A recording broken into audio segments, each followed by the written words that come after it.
మనందరం ప్రత్యక్షంగా చూస్తా ఉన్నాం. సో ఇట్లా 100 రోజుల పరిపాలనలో 200 మంది రైతులు ఆత్మహత్యలు. నేను కొద్దిగా బాధపడుకుంటూ మాట్లాడుతున్న ఆవేదనతో, ఎందుకంటే రైతులు మళ్ళీ ఆత్మహత్య చేసుకునే దుస్థితి ఈ రాష్ట్రంలో వస్తుందని చెప్పి మేము కళ్ళ కూడా అనుకోలే. ఎందుకంటే చాలా వరకు పనులు మేము చేసి పెట్టినాం, పటిష్టంగా చేసి పెట్టినాం. మరి ఎందుకు సంభవిస్తున్నట్టు ఈ ఆత్మహత్యలు? ఈ లక్షల ఎకరాల్లో పంటలు ఎండిపోతున్నట్టు? దయచేసి జర్నలిస్ట్ మిత్రులతో నేను ప్రార్థిస్తా ఉన్నా, మీరు కూడా ఆలోచన చేయాలి. మీరు ప్రజల పక్షాన ప్రజల కోసం ఉండేవాళ్ళు కాబట్టి నేను మీకు కూడా అప్పీల్ చేస్తా ఉన్నా, ఈ పరిస్థితి ఎందుకు వచ్చినట్టు మీరు కూడా పరిశీలన చేసి రాయండి. ప్రజల పక్షాన్ని నిలబడండి, రైతుల పక్షాన్ని నిలబడండి. ఇది రాష్ట్రం యొక్క మేలును కాంక్షించి. రాజకీయాలు ఎప్పుడు ఉంటుంటాయండి, రాజకీయాలు పెద్ద ఇష్యూ కాదు. రాజకీయం ఎన్నికలు వస్తే గెలిచేటోడు గెలుతాడు, ఓడతాడు, ఎల్లయ్య కాకపోతే పుల్లయ్య కాకపోతే మళ్ళీ ఎవడోడు. అది సాధారణంగా జరిగే విషయం, రొటీన్, దానికి పెద్ద ఇంపార్టెన్స్ లేదు.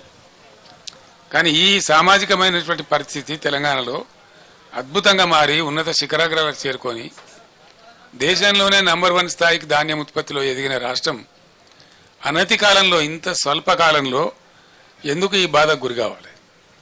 దీనికి కారణం ఏంటి?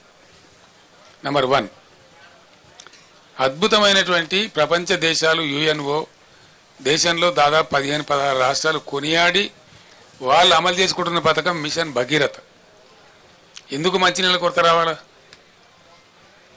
చీఫ్ సెక్రటరీ గారి స్టేట్మెంట్లు ఏమో సోర్సెస్ అన్ని బరాబరే ఉన్నాయి, ఎవరు భయపడే అవసరం లేదు, మీరు అద్భుతంగా ఉండొచ్చని చెప్తా ఉన్నారు. అసలు హైదరాబాద్ సిటీలో ₹1 నల్లా కనెక్షన్ ఇచ్చి 20,000 లీటర్ల ఫ్రీ వాటర్ ఇచ్చి రాష్ట్ర వ్యాప్తంగా ప్రతి ఇంటిలో నల్లా పెట్టి, దీన్ని కూడా మీరు అందరు సాక్షి, జర్నలిస్ట్ మిత్రులు కూడా. దానిలో ఎందుకు లోపం వస్తుందంటే నాకు అర్థం కాదు. ఏం కారణం? మేము అసెంబ్లీలో ఛాలెంజ్ చేసినాం, నేను స్వయంగా యాజ్ ఎ చీఫ్ మినిస్టర్, ఈ టర్మ్ లోపల భగీరథ కంప్లీట్ చేయకపోతే వచ్చే ఎలక్షన్లో మా పార్టీ పోటీ కూడా చేయదు, మేము ఓట్లు కూడా అడగమని చెప్పి అంత ఛాలెంజ్గా చెప్పి తీసుకొని ఆ పథకాన్ని కంప్లీట్ చేసినాం. ఆ తర్వాత 5 ఏళ్ళు బ్రహ్మాండంగా నడిపినాం.